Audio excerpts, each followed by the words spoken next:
Putin's proposal for a ceasefire to allow refugees to flee to Belarus or Russia is dismissed by Ukraine as completely immoral after Russian forces brutally target evacuees.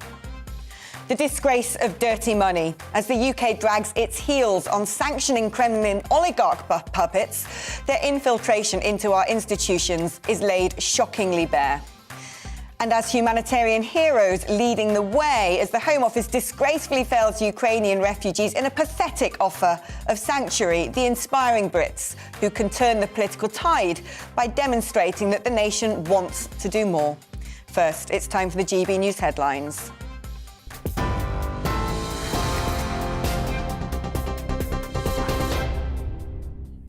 Good afternoon. It's just 1 minute past 2. I'm Rosie Wright, here to keep you up to date on GB News. Ukraine's Deputy Prime Minister says humanitarian corridors that were designed to allow civilians to flee cities besieged by Russia are not open. Russia said the corridors will be introduced from the cities of Mariupol, Kyiv, Kharkiv and Sumy. However, most of these routes only allow refugees to head to Russia and Belarus. That's a move that Ukraine has described as completely immoral. Previous attempts to introduce corridors have failed, with civilians coming under fire despite ceasefire agreements. Ukraine's presidential advisor says over 900 Ukrainians are without any light, water or heating. The Ukrainian president continues to call for tougher sanctions. What's needed is a boycott of Russian exports, in particular the rejection of oil and its products from Russia. It can be called an embargo or just morality, like when you refuse to give money to a terrorist. Boycott Russian imports. If they don't want to comply with civilized rules, they should not receive goods and services from civilization either. Let the war feed them. The Prime Minister says the UK wants to go as fast as possible in imposing further sanctions against Russia, but stressed this must not turn into a witch hunt against every Russian in the country. The comments come after meeting Canadian Prime Minister and Dutch Prime Minister at RAF Northolt in London. Boris Johnson said thousands of visa applications from Ukrainians fleeing the war are being processed in the UK. He added that the UK will have a system that is as generous as it can possibly be, but there will be checks on who's coming in. Putin is doubling down on his aggression and he is deciding to attack in a pretty indiscriminate way. That's producing huge waves of people. We're going to have to respond to that, and we will. We've always been very generous in the way we respond to people fleeing war zones, and no country in Europe has done more to settle vulnerable people since 2015 than the UK. Britain's Foreign Office said it could no longer provide in-person consular assistance in Ukraine, citing the deteriorating security situation in the country. Meanwhile, the Labour leader, Sir Keir Starmer, has accused the Home Office of a chaotic response to the Ukrainian refugee crisis. It's very important that we provide a route to sanctuary for those that are fleeing for their lives, and the Home Office is in a complete mess about this. They keep changing the rules. The stories of what's actually happening on the ground contradict what the Home Office say. They've got to sort this out, a simple route to sanctuary. The government's economic crime bill, which does partly aim to tackle Russian money in the UK, is due to be debated by MPs today. Labour says the government is giving Russian oligarchs too long to register their UK properties, saying the time limit should be moved from 6 months to 28 days. Former intelligence analyst Ewan Grant told GB News that oligarchs only need days to prove ownership of properties.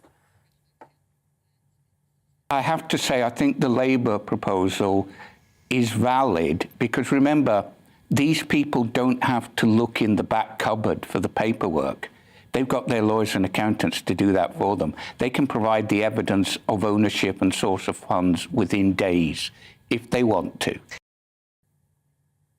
We're just going to go live now to Westminster. Liz Truss is speaking, addressing the Foreign Affairs Committee on the situation in Ukraine.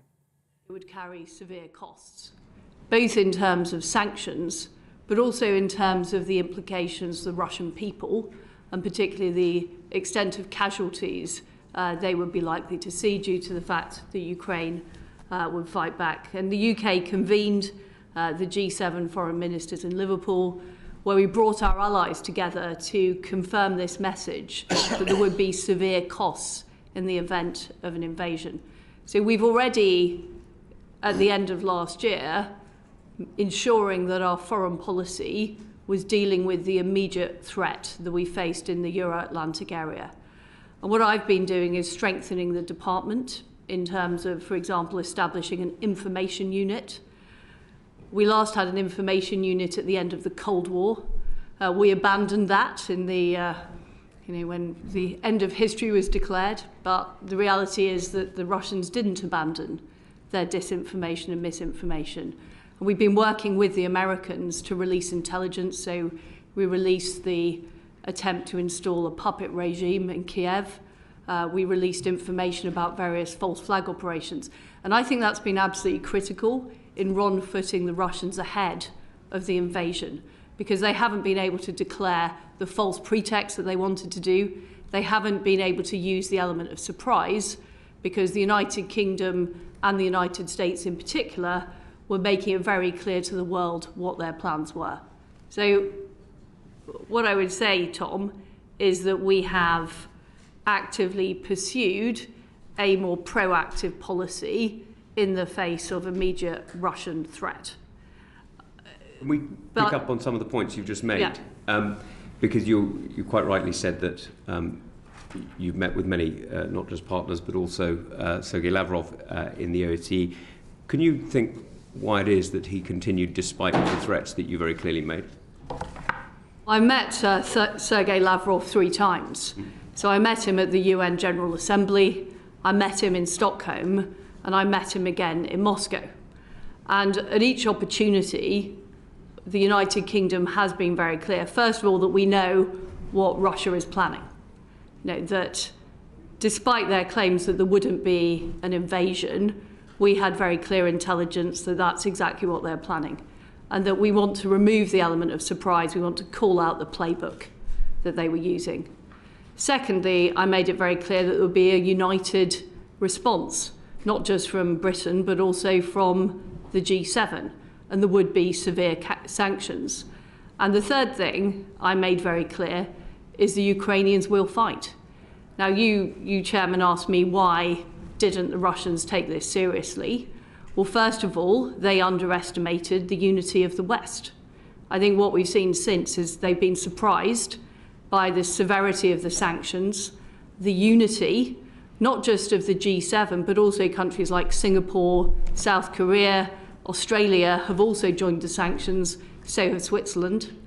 And I think they have also not believed the Ukrainians would fight. I think the Russians have been very, very surprised. And we can speculate as to the reasons of that. Is it Putin's relative isolation within the Russian system? Is it the fact that information hasn't been fed up to him properly? And we saw the National Security Council and the extent to which people in the Russian system are able to speak directly to President Putin. So we can speculate about the reasons, but there has been a serious underestimation and a massive strategic mistake in Putin pursuing those policies. And we did all we could to warn in advance. We did all we could. Is part of this because Lavrov isn't part of the security circle that surrounds Putin? He's not part of the St. Petersburg grouping. He's part of the Moscow foreign policy set that doesn't have much influence anymore. Well, that could well be true, but the Defence Secretary also delivered those messages to his counterpart. The National Security Advisor delivered messages to his counterpart. Many leaders have had direct meetings with Putin where they've delivered these messages. So we can speculate about why it was that Putin has made this strategic mistake and ended up cornered, essentially. But I felt our role as the United Kingdom was to do all we could in advance to deter a Russian invasion. In recent months, many of us have spoken about networks of democracies, and the Prime Minister expanded the G7 to a sort of a D10 in Carbis Bay in Cornwall. You've spoken about a network of liberty. Do you think that the events of the recent weeks give encouragement to that?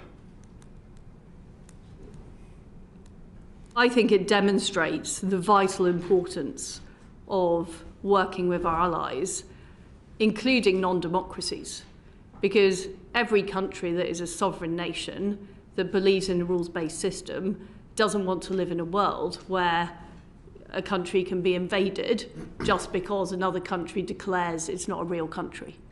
So I think it is very important for us to build that very strong network with the G7. I think we can do more to strengthen the G7, give it a more permanent footing.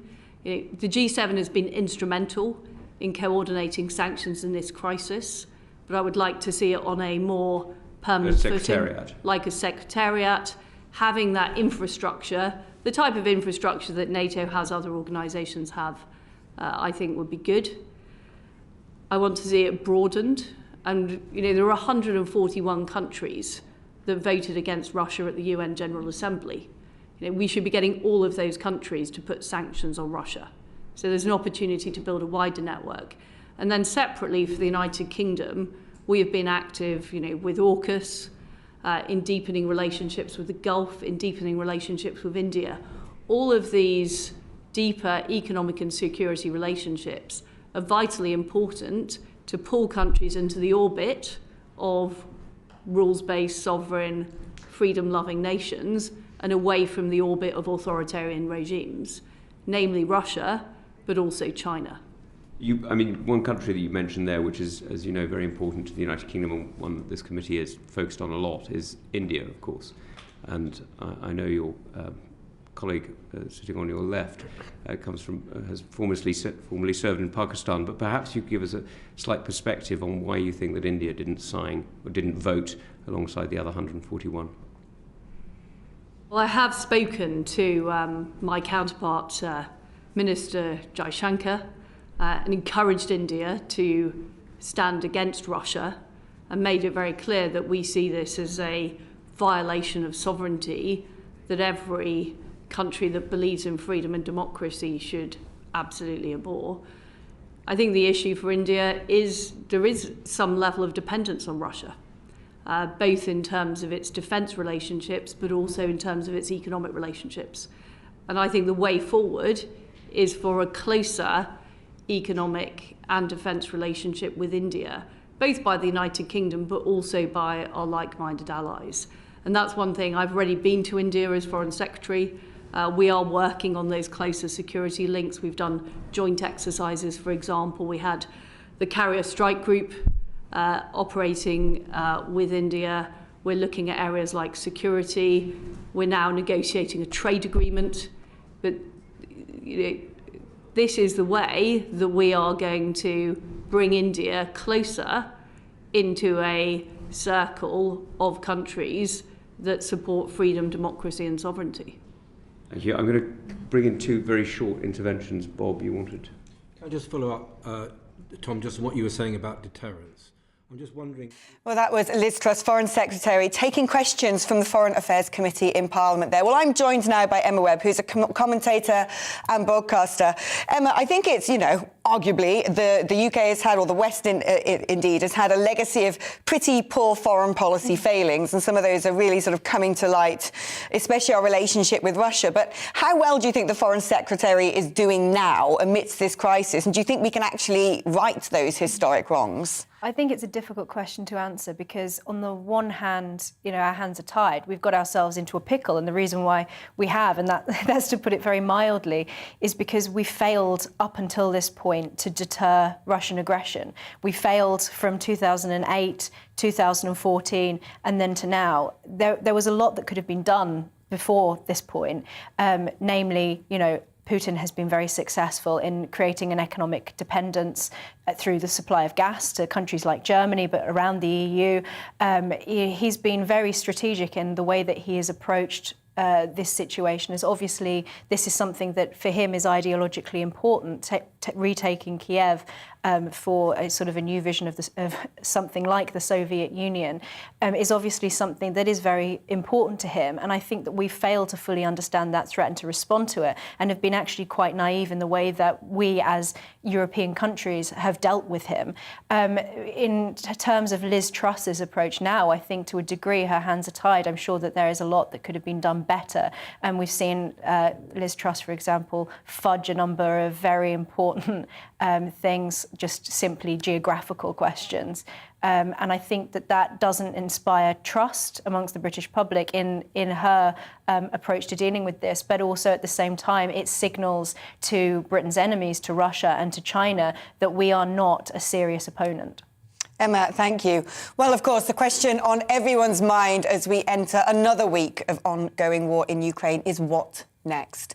Joining me now is Taras Kuzio, the author of Putin's War Against Ukraine. Now, Taras, there's been an interesting squeak out of the Kremlin today with a spokesman saying that if the West acknowledge that Crimea is Russian, if they hand on a plate Luhansk and Donetsk to Russia, and if the Ukrainian constitution is rewritten to be neutral, then perhaps weapons might be put down. Can we trust Putin? And was that his end goal? Is that his end goal? Well, we can never trust Putin. He's a serial liar. I mean, he's never told a truth in the last, 10, 20 years. On the chemical attack in Britain in 2018, on the shooting down of the civilian airliner in 2014, he said that he wasn't going to invade in Ukraine. I mean, it goes on and on. So we can't trust a word he says. But for me, his proposal today is a sign of weakness. It's a sign that things are not going to plan in Ukraine, because just a few days ago, Putin was talking about a very maximalist objective of taking and occupying the whole country. Originally, they thought that would be in 1 to 2 days. That's not happened. They're getting hammered on a daily basis, their columns. The number of Russian dead in just over a week or 10 days in Ukraine is more than the Americans lost in Afghanistan and Iraq. So over 8 years in one case and 20 years in the other case. So this is really, really not going very well. And I think it's a sign of his weakness, and Ukraine will not agree to such kind of demands anyway. I mean, you talk about perhaps now Putin might be quitting his maximalist objective, having been faced with some pretty severe resistance from Ukraine, and seeing that the West, for all of its previous divisions, have been able to come together with a united voice. There's the old Chinese adage that you must create your opponent a golden bridge to retreat across. Is that possible with Putin, or is this potentially just going to be the fact that if he was handed concessions, that he would essentially just lie in wait for more? Well, that is the danger with him. Yes, it's never going to be enough. I mean, for him, the taking of Ukraine or the invading of Ukraine is an obsession. He's obsessed with the fact that he thinks that Ukraine is a Russian territory, that these are Russians waiting to be liberated. Well, they didn't actually greet Russian soldiers with flowers. They actually greeted them with javelin stingers and Turkish drones. So he's a bit confused, I think, at the moment as to what's actually going on. It's not quite as he envisaged. I think that's the problem of any Ukrainian leader, any Western leader. You can't believe a word that comes out of his mouth. And if you agree on something now, will he then make demands later on? Russia has to completely withdraw from all of the territory it's taken over, which isn't much actually, since February 24th, when it first launched the invasion. And then there could be maybe some negotiations. You're right that Putin has boxed himself into a corner, and how does he get out of this? But I think that that's going to be very, very difficult to negotiate. I mean, lots of Western leaders have tried. Liz Truss, Macron, they've all gone to Moscow, sat at that very long, ridiculous table with Putin, but they haven't been successful. The American approach is to bleed Russia dry, like it did in the 1980s in Afghanistan. The more Russian dead there are, the more Russian equipment is destroyed, the more likely that Putin will have to back off. Taras Kuzio, thank you ever so much for giving me your very learned insight and letting my audience know what you think is likely to play out next. You're with GB News on TV and radio. It's time for a short break now and a little look at the weather forecast. Hello. A cold but largely sunny start to the working week. Much of the country dry today.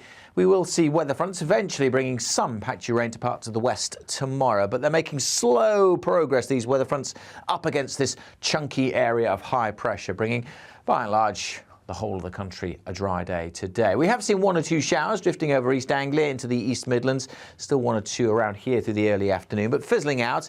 A cloudier zone over parts of northern England, North Wales, but for most, dry, fine, with plenty of blue sky. There is a fairly brisk wind blowing, though, across the south. That is bringing a fairly chilly feel once more. Temperatures widely mid to high single figures, so cold for the time of year. But add on that wind and it feels quite a bit colder across much of southern England in particular. And it'll turn quite cold overnight tonight. We'll keep some cloud across the east and maybe 1 or 2 showers just grazing into Cornwall. But the vast majority dry, and as skies start to clear later in the night, that blue on the map is a frost forming, certainly across the spine of the country. A bit too much breeze to have too much frost across the east and a bit more cloud further west, keeping temperatures up here. But for many, it'll be a cold, frosty start to Tuesday, a windier day as well.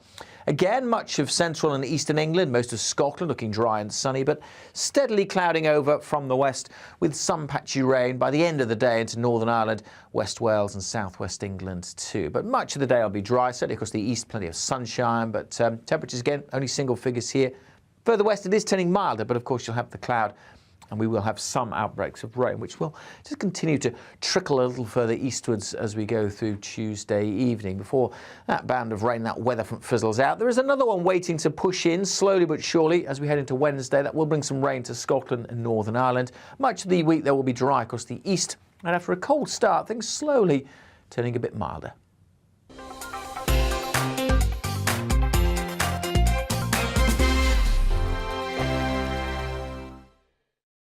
GB News is the UK's home of discussion and debate from all perspectives. To stay up to date on the latest stories, make sure that you subscribe to the GB News channel right here on YouTube. You can watch us live 24/7 across the whole world. You can also check out exclusive content and catch up on previous episodes of your favourite shows. Every day, we ask the questions that you'd ask, so why not add your voice to the conversation in the comments section? Don't forget to subscribe. We are GB News, Britain's news channel.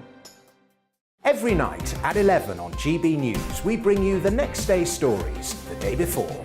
It's basically like time travel. If it's a big story, we'll cover it, guaranteed. But we'll also have some fun along the way. Big opinions, big laughs, sometimes big hair. This is Headliners, the paper review show that won't send you to sleep like the others will. 11 p.m, 7 nights a week. Join us.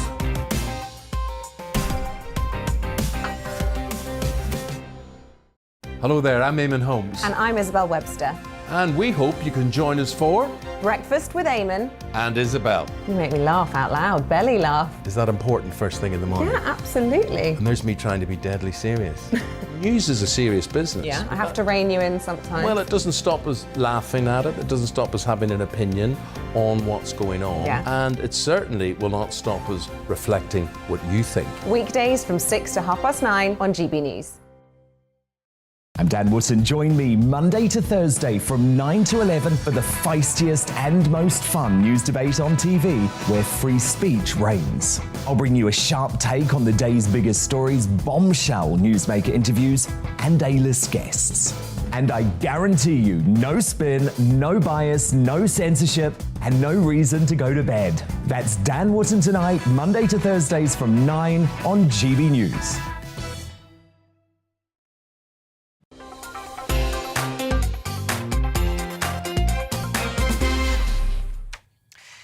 A dark cloud of shame hangs over the UK. It's not as if we didn't know for decades quite how many filthy Russian rubles were brazenly swilling around our zealously open financial sector.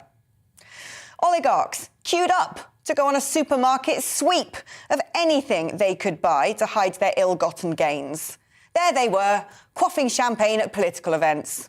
There they were, buying newspapers and football teams, vast chunks of our energy giants and Mayfair mansions, all in plain sight. But that's OK. Money is money. Capitalism is sociopathic by nature, and so, as missiles rain down on innocent civilians, a gut-wrenching realisation has gripped the country that the UK has long been complicit in helping to line the pockets of those feeding off this brutal regime. While another subset of morally bankrupt elites now offer their top-tier multi-million-pound services, from legal advice to crisis PR to private banking and lobbying, to aid and abet the unscrupulous billionaires in exercising their tentacles before the government is finally shamed into cutting them off. Too little, too late. Yes, the UK trained Ukrainian troops, sent the most weapons and pressed for tougher sanctions first. But the shameless gluttony for Kremlin shill among a small subset has besmirched our country. The oligarchs must be held accountable, but so too should their British enablers. Well, joining me now is the security specialist MP, Edward Lucas, who is the author of numerous books. Edward, thank you so much for being on. Now, do you think that the UK government is going far enough to rooting out oligarchs, preventing them from getting their money out of London and actually going after those people currently enabling them? Well, thanks, Alex. I have to say I'm a parliamentary candidate. I'm not an MP yet. I'm running for the Liberal Democrats in central London. And in answer to your question, it's too little and too late. We could have been doing this years ago, and it would have been much better for us and much better for the Russians, from whom the money is stolen, and much better for the victims of Russian imperialism. So certainly some humility on that front is in order. I would question the idea that capitalism is inherently amoral. I think that if you read Adam Smith's Wealth of Nations, you see the benefit of enlightened self-interest. But he also wrote a very important book called The Theory of Moral Sentiments, which said that capitalism only really works if we accept that we are moral beings and we're interacting with other people who are moral beings. Sadly, that memo was not read by the bankers, lawyers and accountants who feasted on the caviar express in the 1990s and noughties and recent years and made themselves extremely rich by laundering Russian fortunes and Russian reputations. I mean, how compromised would you say the City of London is? We've seen far more sanctions. There's about 100 odd oligarchs out there who are sanctioned by the US and the EU that Britain so far has failed to really do anything about. How compromised are we? Well, we are compromised. I mean, I would say that Russian dirty money is only a small part of what the city does, and Russian dirty money is a subset of a much larger swamp of dirty money. So we have to be careful about that. We also have to be careful about showing pictures of people who might sue, and I see you're just showing a picture of someone who might sue as I'm talking about dirty money. So one also has to say that these people are all acting within the law as far as we know, and they are extremely litigious. And one of the problems of discussing this is they sue, and people like me who aren't rich and don't have huge legal defence funds are easily silenced by the thought of a libel action that could cost hundreds of thousands of dollars or pounds even before you actually get to court. I think that the big thing I would say, though, is that stop talking about oligarchs. Oligarchs is a phrase from the 1990s when they were really influential, and the oligarchs propped up the Yeltsin regime. They don't prop up the Putin regime. Putin and his cronies are the people we should be targeting. So my big suggestion is that we go after the top 1,000 people in Russia who are not necessarily oligarchs, and you may have never heard of them, but they're MPs and other elected representatives. And we say, you can't come to Britain anymore, no more visas for you, but also not just for you, but for your spouses, your siblings, your children, your parents, and your in-laws. And that would really hurt, because we'd say if you resign your job, then your family can start coming back to Britain again. And that's much quicker and easier than sanctions. Sanctions are very difficult and expensive to do because quite often it doesn't work. You put sanctions on someone, they go to court, and it turns out that you have slightly got you haven't got enough evidence, or you've got slightly the wrong person. And so our authorities are quite nervous about this, particularly given how under-resourced they are.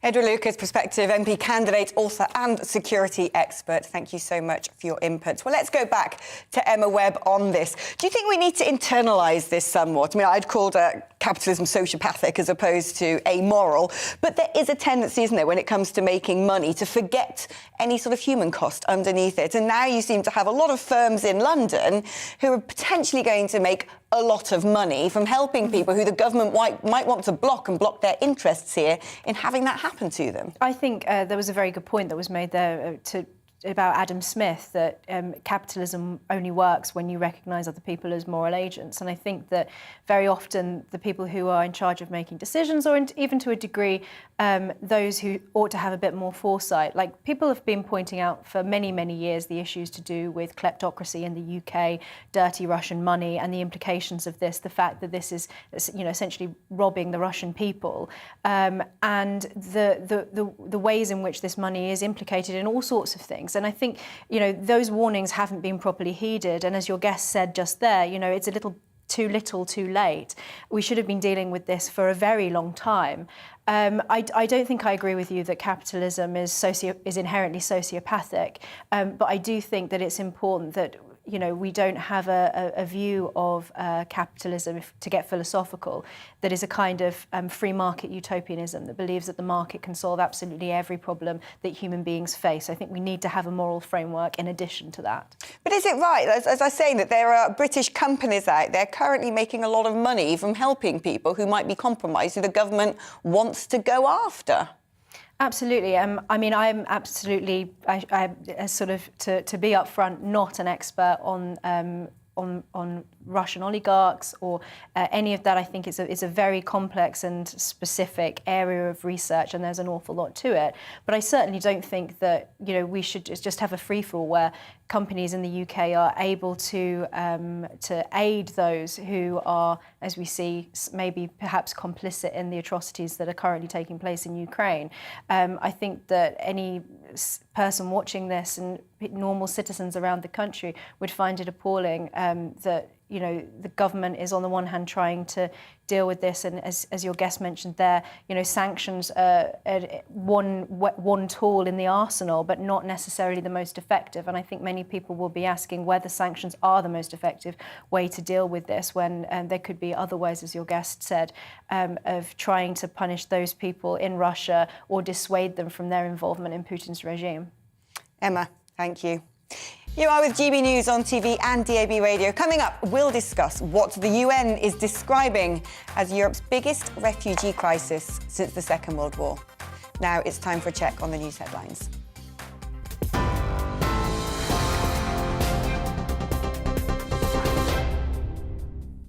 Good afternoon, it's 2:32.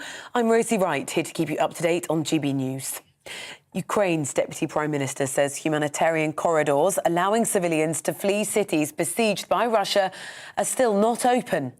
Russia said the corridors would be introduced from Mariupol, Kyiv, Kharkiv and Sumy. However, most routes only allow refugees to head to Russia and Belarus. Ukraine has described the move as completely immoral. The Prime Minister says the UK wants to go as fast as possible in imposing sanctions against Russia, but stressed that this must not turn into a witch hunt against every Russian in the country. The comments come after meeting Canadian Prime Minister and the Dutch Prime Minister at RAF Northolt in London. Boris Johnson said the UK will be as generous with visas as it can, but it won't scrap checks on who comes in. Putin is doubling down on his aggression, and he is deciding to attack in a pretty indiscriminate way. That's producing huge waves of people. We're going to have to respond to that, and we will. We've always been very generous in the way we respond to people fleeing war zones, and no country in Europe has done more to settle vulnerable people since 2015 than the UK. Downing Street has said that sanctions against Russia will affect the cost of living in the UK, but said it was important that President Putin's aggression against Ukraine was stopped. It says average petrol prices rose to a record £1.55 per litre due to concerns over the reliability of supplies. Diesel is also at a record high. You're now up to date here on GB News. We're on your TV, online and your DAB Plus radio. Don't go anywhere. Alex will be back shortly with We Need to Talk About.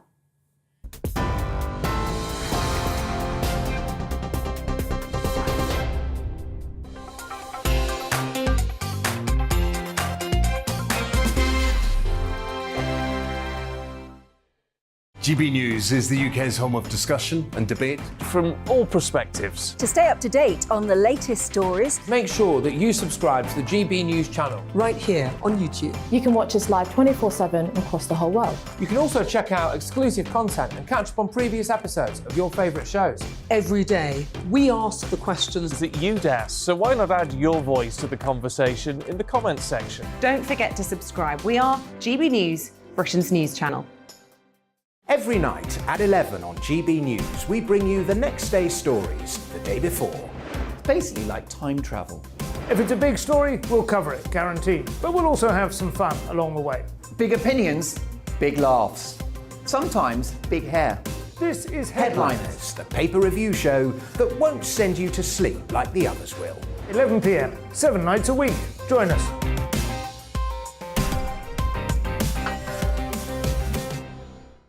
Hello there, I'm Eamon Holmes. And I'm Isabel Webster. And we hope you can join us for Breakfast with Eamon. And Isabel. You make me laugh out loud, belly laugh. Is that important first thing in the morning? Yeah, absolutely. And there's me trying to be deadly serious. News is a serious business. Yeah, I have to rein you in sometimes. Well, it doesn't stop us laughing at it. It doesn't stop us having an opinion on what's going on. Yeah. And it certainly will not stop us reflecting what you think. Weekdays from 6 to 9:30 on GB News. I'm Dan Wootton. Join me Monday to Thursday from 9 to 11 for the feistiest and most fun news debate on TV, where free speech reigns. I'll bring you a sharp take on the day's biggest stories, bombshell newsmaker interviews, and A-list guests. And I guarantee you, no spin, no bias, no censorship, and no reason to go to bed. That's Dan Wootton Tonight, Monday to Thursdays from 9 on GB News.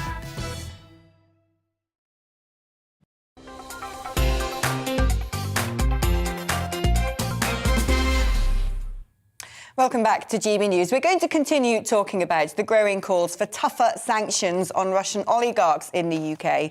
And joining me now is Bill Browder. He's a financier with extensive dealings in Russia and also an author who wrote the book Red Notice: How I Became Putin's #1 enemy. Bill, thank you so much for coming on the show. And who better to speak to about this current push to try and get that, the Russian money out of London? Not all of it, the dirty Russian money. I mean, quite how bad is the situation in the UK? Are we potentially more compromised than other countries? Well, London over the last 20 years has been the country of choice for Russian oligarchs to travel to and to place their money, and I should say, in most cases, their money which comes from proceeds of crime. And so, as a result, we have a lot of Russian money sloshing around here. There are a lot of members of the establishment who received this money, and for the last 20 years, we've been especially lenient with Russians because everyone was feeding at the trough. And, I mean, do you think that we have any chance now of unpicking any of this? I mean, a lot of my guests so far have said, well, it's too little, too late. And when you've got such a complex web of legal entitlements and firms out there willing to try and protect these people, and also a perfectly rational warning against Russophobia, not necessarily piling everybody into the same basket when it comes to tackling this, how on earth do we now go about dealing with this situation? Well, what I've seen over the last 10 days is all that 20 years of goodwill that the Russians have created has evaporated. I mean, you had a lot of the major apologists for Russia all turning on them in this country and elsewhere. You had the Germans have completely done a U-turn on Russia. You had all the BP is divesting from Russia. Even today, Lord Barker, who is working for Oleg Deripaska, trying to get him off the sanctions list, has resigned from his board of directors. And so a lot of the most complicit characters are all running for the hills. And so I think it's not too late, and it's not too little. And I'd like to just say something about this Russophobia comment, which is the oligarchs, and we're talking about 100 of them, couldn't have become these billionaires that they've become without basically being in league with Vladimir Putin. They wouldn't be allowed to stay rich if Vladimir Putin and they were not partners. And so it's not Russophobic to say that this list of oligarchs should be sanctioned. I do agree with the prime minister that we don't want to go after the average Russian middle-class person who might be working as a professor or a lawyer here. But when it comes to oligarchs, we need to go after these oligarchs. A few of my guests have pointed out that they don't believe that oligarchs anymore have much influence over the Kremlin, that it's Putin's cronies who are not necessarily among the wealthy elite anymore, but often ex-KGB, FSB people. How much would these sanctions be essentially just retributional, or how much might they stop Putin in his tracks if he suddenly feels like he doesn't have support of these people?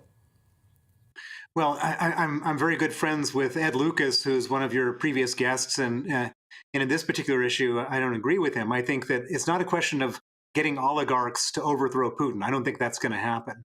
But in my mind, it's a question of completely surrounding Putin economically. So what have we done so far? We have frozen the assets of Russia at the central bank in sterling, dollars, euros, yen, et cetera. So Russia or Putin doesn't have access to that money. We've cut off some of the banks from SWIFT, 70% of the banks from the SWIFT banking system. We need to cut off the rest so he can't get money that way.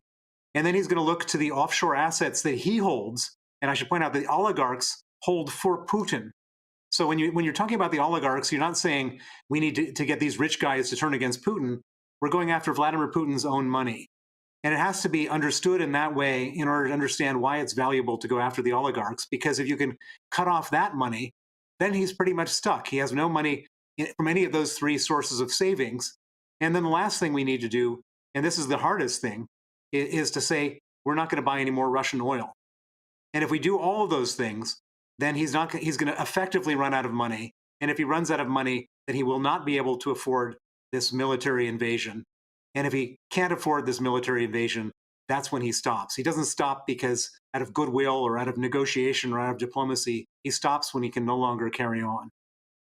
Bill, it's been fantastic talking to you. Let's stay in touch. I'd love to hear more of your insights as we continue to face, what we must do as a country to essentially right some of our historical wrongs. Bill Browder there, who's a bit of an expert when it comes to Russian sanctions and apparently one of Putin's #1 enemies.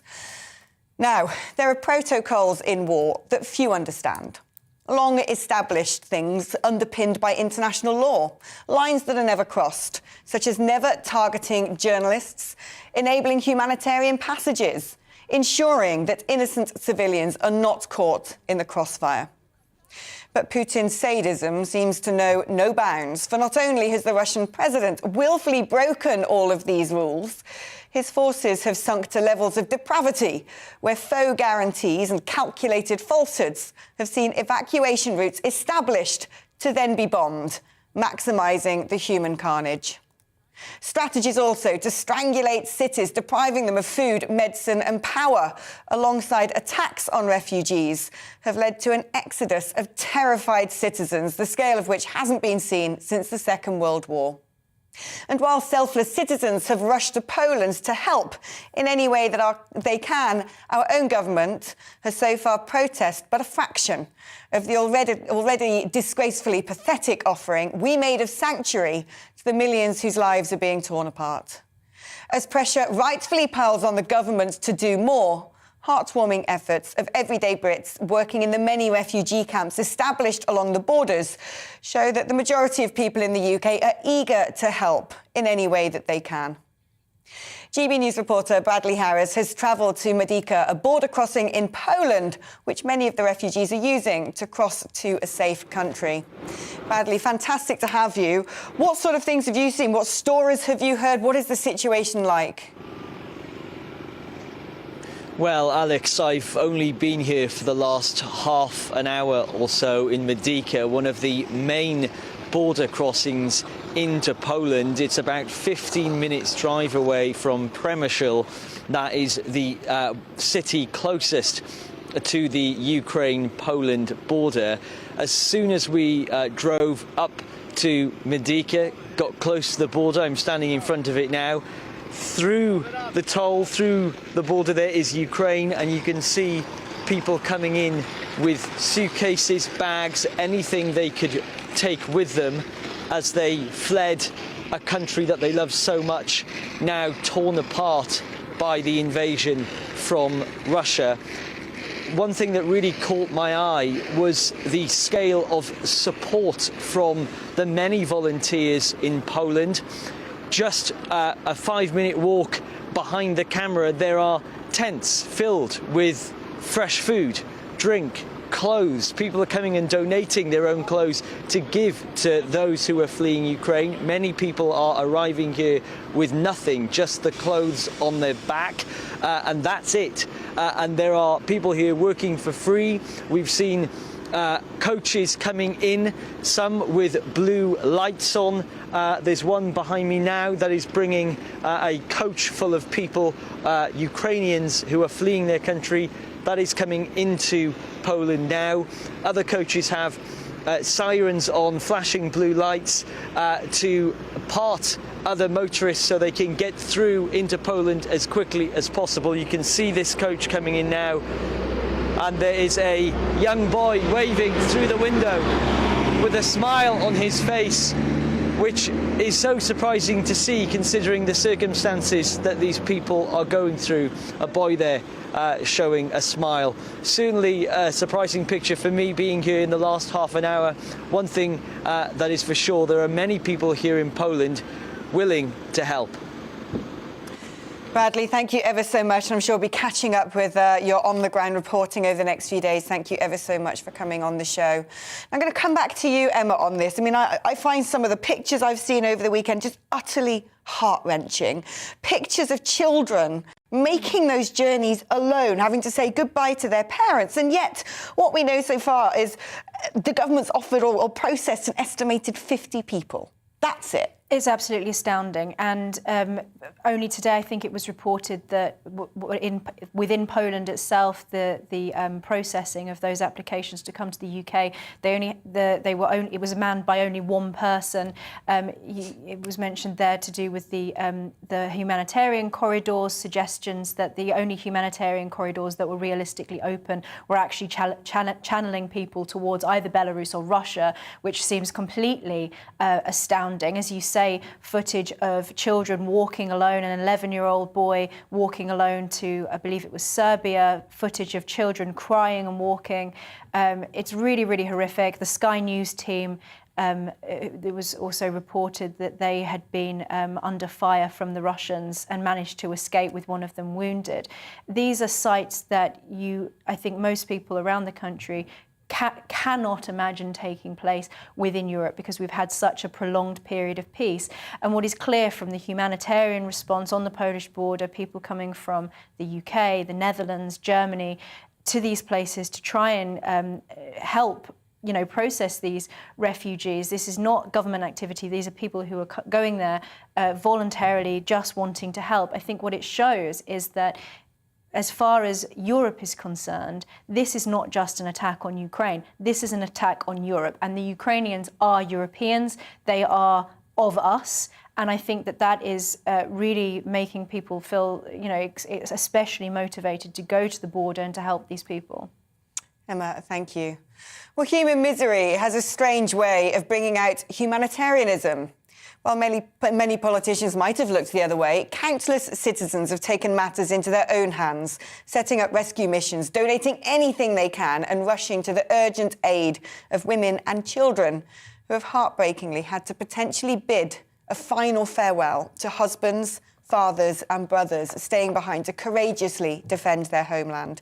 We're joined now by Alexander Hammond and Maria Chapilia. Both have travelled from the UK to Poland to help with the humanitarian crisis. Welcome to you both. Tell me, what's motivated you to go over there? What have you been doing? What sort of things have you been seeing? Thank you. So I'm Ukrainian myself, and originally my motivation to go to the border was to pick up my mom and my 13-year-old sister, as well as my aunt who lives in Kiev, and to bring them potentially to the UK, although it obviously wasn't clear at the moment whether that would be possible at all. And then as events kept evolving, we realized that there wasn't much we could help with while being in the UK.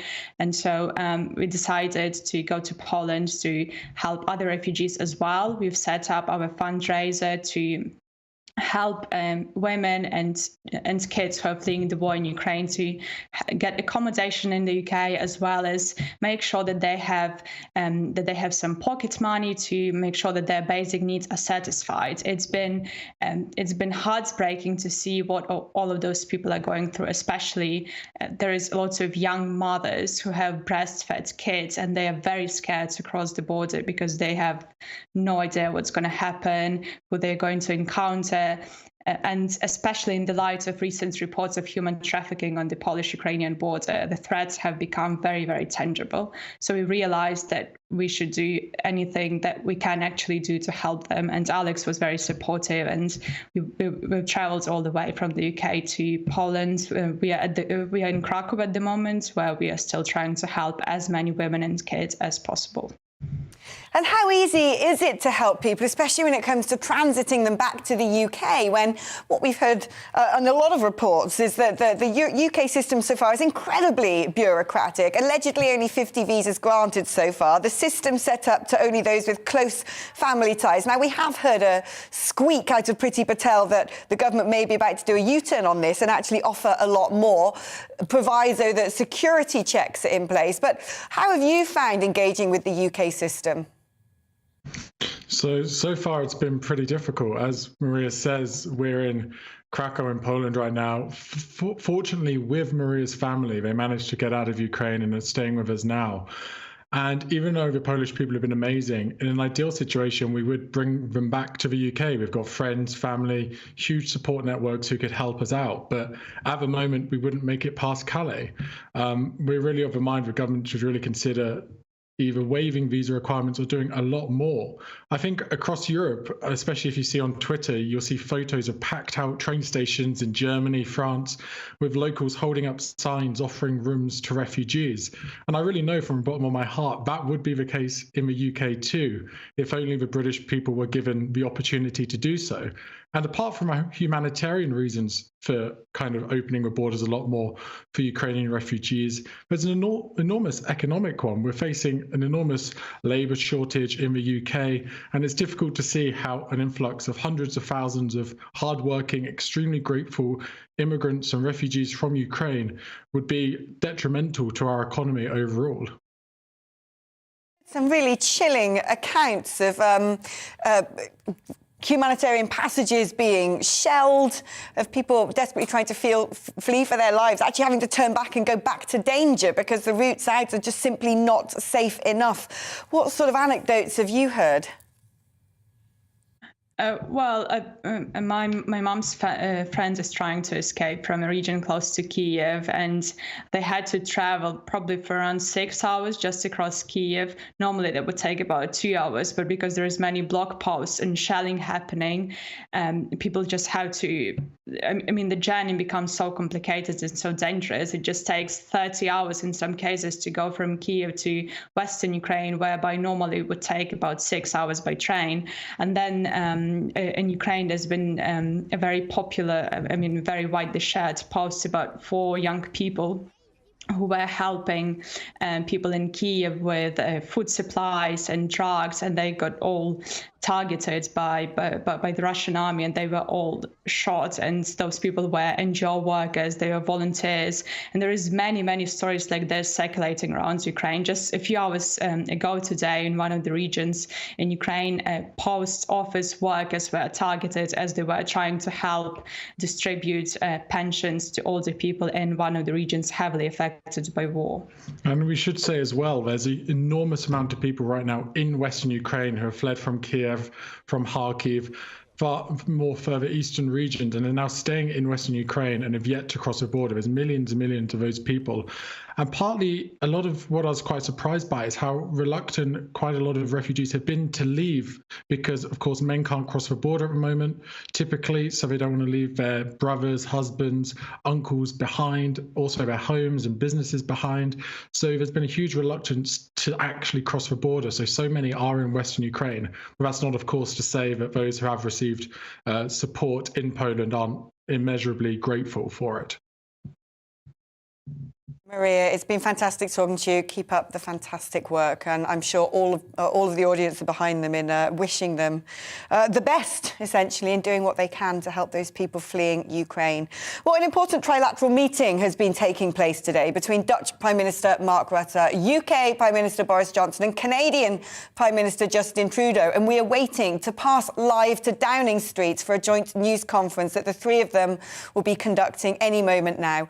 I'm joined in the studio by our political editor, Darren McCaffrey. Darren, how significant is it that these three countries have come together? Well, it's really fascinating, isn't it, Alex, that, there's been a real move in many regards by the West, pretty united to impose sanctions of varying degrees on Russia. But there's been no real sense, actually, of kind of leadership in that there's one country leading the charge. Normally, you would have thought, in many regards, this should be the United States. Now, the United States under Joe Biden is playing a pretty active role, but it's not a feeling that he's leading the way and Europe is somewhat following.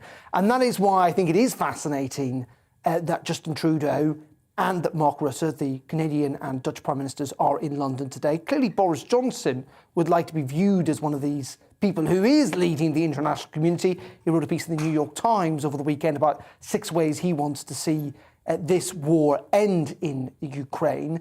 Tomorrow he's going to host 4 other prime ministers from Eastern Europe. So in a sense, I think it is symbolically important. In the end, though, I'm not entirely sure we're going to get anything new out of today. This will be a reaffirmation of the unity between Canada, which is clearly a very, very close ally, and this is Justin Trudeau arriving in London, I think very, very early or very late last night. He had got a meeting with the Queen, the first meeting the Queen's had in person with anyone since she contracted COVID a little bit earlier on today. So Canada, clearly a very close ally, and the Netherlands as well, in terms of the countries that were definitely most allied inside the European Union, the Netherlands, one of our closest. Yeah, indeed, first of all, there seemed to be a delayed response from other EU countries when it came to putting stringent sanctions on Russia. I believe that the Netherlands was a bit of an outlier on that, actually, and called for more. But today, does the Prime Minister, Boris Johnson, find himself in a difficult position, trying to regain the fact that the UK has been extremely prescient with affirmative action, when there are huge questions hanging over him about our refugee policy and about not actually having as many oligarchs on our list of people to sanction as perhaps our counterparts in the US and the EU? Well, many would say, of course, this shouldn't be a battle or a race between the West about who's doing more, that, the West needs to stay pretty united. Questions will, of course, be continued to ask, not just about the UK, but about other countries as well. I think where the government is under pressure, clearly, is on this issue of visas for Ukrainians at the moment. And it's always been slightly different inside the Schengen area of the European Union. Schengen extends even beyond the EU, but that essentially Ukrainians could go there for a period of time. Now, that didn't apply to Britain. Britain's never been part of Schengen. And so we've always had different visa arrangements. The EU have relaxed those even further, meaning that if you're a Ukrainian, you can go and live in any part of the European Union for up to 3 years at the moment. You can claim benefits, you can get a job. It's pretty significant. That is not the case. And there are calls, not just amongst opposition parties, but some Conservatives too, that the UK needs to be more welcoming. Suggestions over the weekend that only 50 visas have been offered to Ukrainians. Now, the Prime Minister interviewed a little bit earlier on today suggests that figure wasn't quite correct, that I think over 10,000 people have now applied and those applications are being processed, and that there are various ways that Ukrainians can get to the UK to seek refuge. Clearly, the vast majority of them are going to end up in neighbouring countries such as Poland, for proximity reasons, but also because there is an awful lot of Ukrainians already in Poland who've been living there for many years and working there. But there is a sense that the UK government needs to be doing more, and I suspect many of the questions we'll have during this press conference will be about that issue. Yeah, we are, of course, waiting for that joint press conference with Dutch PM Mark Rutte, Canadian PM Justin Trudeau, and, of course, our own PM Boris Johnson, which will be coming live from Downing Street any moment now. We'll get onto that as soon as we have that feed. Darren, it's been interesting watching how all of the different pieces of the puzzle have been moving around in recent weeks, and we had very different approaches from different parts of the West. Initially, you had French President Emmanuel Macron taking a more conciliatory conciliatory approach and trying to negotiate with Putin, and the UK perhaps being a little bit more hardline and more bellicose in some of the rhetoric being used. We can now pass live to that press conference, so that is what we're going to do. Dutch PM Mark Rutte, UK PM Boris Johnson and Canadian PM Justin Trudeau. We reaffirmed that our three countries stand shoulder to shoulder against Russia's barbaric invasion of Ukraine. In the 12 days since Russia launched this illegal and brutal assault, the world has come together in solidarity with the indomitable people of Ukraine. Last week, 141 countries, nearly three-quarters of the entire membership of the United Nations, voted to condemn Putin's war. And 39 countries, including the UK, Canada, and the Netherlands, voted to refer Putin's actions to the International Criminal Court. This is the largest such action the court has ever seen and will allow the chief prosecutor to open an investigation to ensure Putin cannot commit these crimes with impunity. As Ukrainians resist Russia's onslaught with courage and tenacity, the international community must aid their struggle in every way that we can. We will only succeed if the whole international community moves together with the same spirit of unity that we've seen in recent days. Justin and Mark and I have been discussing that today, and later this afternoon I'm going to be speaking to the leaders of the United States, France and Germany further to coordinate our actions. To aid these efforts, today the UK is joining our Dutch and Canadian friends to mobilize more practical and sustained support for Ukraine. Our new International Ukraine Support Group will coordinate the efforts of the international community to provide long-term and unwavering assistance now and in the future. And we will be encouraging more countries to join us. This is the moment for Ukraine's friends to create a coalition of humanitarian, economic, and defensive military support to ensure that Putin fails.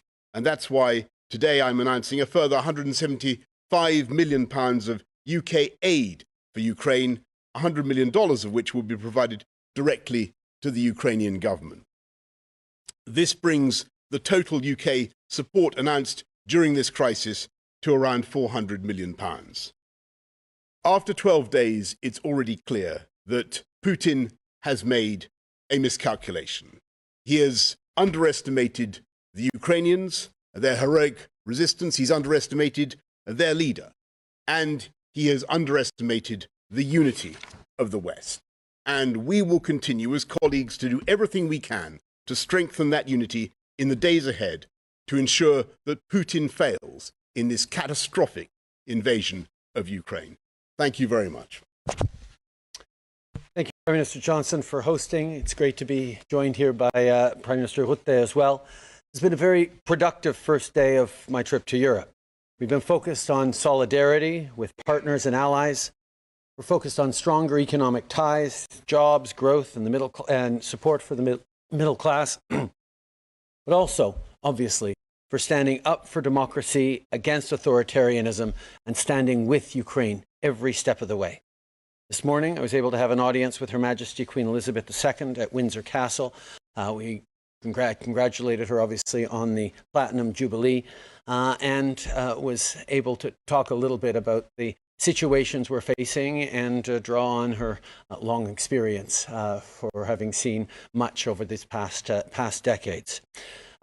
When I met earlier with Boris, we discussed stronger security ties, continuing to defend our shared values, continuing our work together on advancing free trade and creating more middle-class jobs, and also on climate action, where we need to build a sustainable, secure future.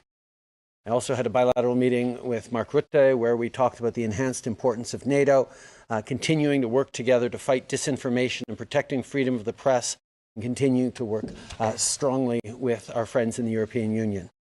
But of course, throughout, the focus is on the people of Ukraine and our solidarity with Ukraine, our pushing back against the illegal Russian invasion of Ukraine, and standing up for democracies around the world. Le Premier ministre Johnson, le Premier ministre Rutte et moi avons parlé de notre réponse commune face à la Russie. On se mobilise pour répondre à la crise humanitaire.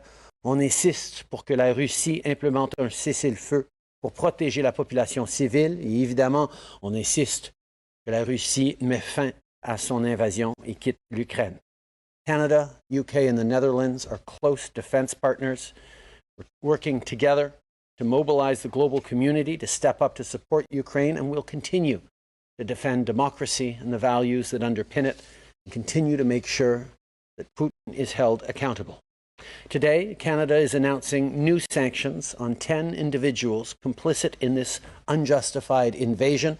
This includes former and current senior government officials, oligarchs, and supporters of Russian leadership. The names of these individuals come from a list compiled by jailed opposition leader Alexei Navalny. These sanctions put increased pressure on Russia's leadership, including on Putin's inner circle. This is, of course, in addition to all the other sanctions we've announced, including our recent announcement on imposing massive tariffs on Russian and Belarusian imports. The work we're doing together is punishing Putin and his enablers where it hurts most, in particular by crippling their financial systems and sanctioning their central bank. So far, in aid for Ukraine, Canada has sent about $1 billion worth of financial assistance and humanitarian aid, but we have more to do. Demain, je serai en Lettonie pour rencontrer le Premier ministre Kariņš, d'autres dirigeants et le secrétaire général de l'OTAN, Jens Stoltenberg. For today, we continue to stand with Ukraine, united and strong. We are here today as close transatlantic NATO allies. Throughout history, our countries have always been closely linked. And in times of crisis, in times of war, we stand shoulder to shoulder. And so today, as war and violence once again cast a dark shadow over Europe, we are working together for peace and security on the European continent. And I'd like to thank Prime Minister Johnson. Both, I thank you so much for bringing us together today at this timely moment. Because it has been another weekend of horrific violence in Ukraine. We knew it already, but in recent days it has been confirmed that Putin remains unmoved. We are dealing with an aggressor who keeps crossing new boundaries. Civilians and civilian targets, and even a nuclear power plant, have been attacked recently. And we know now that Putin has used cluster bombs. We can only guess what he plans to do next. But one thing is certain, Russia's aggression must stop. And in our meeting this morning, we again stressed the importance of unity. To all Ukrainians, we say this: your courage and your resistance, exemplified by President Volodymyr Zelensky, deserves our utmost respect. Your resolve is our resolve. We will continue to stand by you.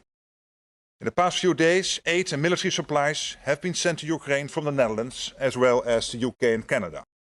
And we will continue to do everything we can to help Canada. The Netherlands is prepared to consider, and we are all prepared to consider, all possible sanctions that can help put pressure on Russia. And obviously there's a lot of debate going on about energy sanctions. And here we should not make a mistake. We have to ensure that they don't generate unmanageable risks to energy supplies in European countries and beyond, including Ukraine, as has also been stated today by German Chancellor Olaf Scholz, and I think rightly so. So that means that we still need European companies to continue their work towards Russia. And that is important. And of course, what we need to do over time is to make sure that we reduce dramatically our energy dependency on Russia. That's clear. Finally, I am pleased that there is a broad international agreement on the fact that possible war crimes must be investigated. We must document everything that points towards human rights violations now, so that when the time comes, we can prosecute and try those responsible. Peace and justice must win out over violence and injustice. Thank you very much, Mark, and thank you, Justin. Let's go now to the media. Gary Gibbon, Channel 4. Thank you, Prime Minister. Could you elaborate all perhaps a bit more about the energy discussions and where they're going? The US Secretary of State said there are active discussions for an oil ban from Europe. It sounds as though you don't feel that's the case, Prime Minister. And you, Prime Minister, your views are characterised in the newspapers this morning as saying the West should have a climate change pass.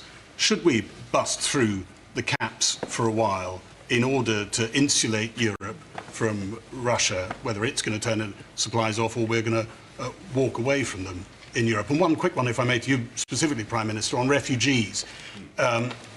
Whether the numbers are still 50 that have come to this country or have gone up a little. It seems like they've only gone up a little.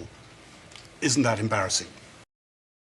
Thanks. Well, let me just before I bring in colleagues on the hydrocarbons issue, I think there are different dependencies in different countries, and we have to be mindful of that. And you can't simply close down use of oil and gas overnight, even from Russia. That's obviously not something that every country around the world can do. We can go fast in the UK. Other countries can go fast, but there are different dependencies. What we need to do is to make sure that we're all moving in the same direction and we all share the same assumptions, and that we accelerate that move. And I think that is what you're going to see. And you've heard that from leaders around the world. And actually, I see no inconsistency, by the way, in moving away from dependency on Russian hydrocarbons to moving away from dependency on hydrocarbons altogether. And you can see how this will encourage the world to go, Gary, for green solutions wherever possible. But clearly, there is going to be a transitional period. We're going to have to look for supply. We're going to have to look for substitute supplies from elsewhere, and we're going to have to do it together across the entire coalition of countries that is now condemning Putin's actions. And on your point about the UK's reception of refugees, we are absolutely determined to be as generous as we possibly can. And as I speak to you all, we're processing thousands, clearly, of applications. Clearly, as the situation has got worse, we are going to have to make sure that we do even more. And the routes that we have, that already the family reunion route offers the prospect of hundreds of thousands coming here. The humanitarian sponsorship route is also uncapped, and we're putting people out into all the surrounding countries, into Poland, into Bulgaria, Romania, as well as into Calais, to France, to make sure that we receive people and we help people to come. Don't forget, the UK since 2015 has been the most generous, and with great respect to Mark and all other European colleagues, we've been the most generous of all European countries in settling vulnerable people.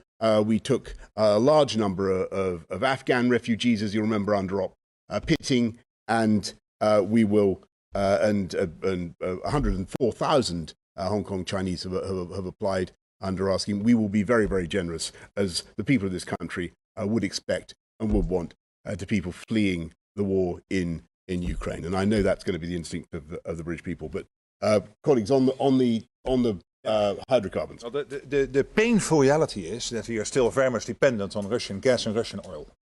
And if we now would force European companies to quit doing business with Russia, that would have enormous ramifications around Europe, including Ukraine, but also around the world. So we have to dramatically reduce our dependency on gas and oil from Russia. That will take time.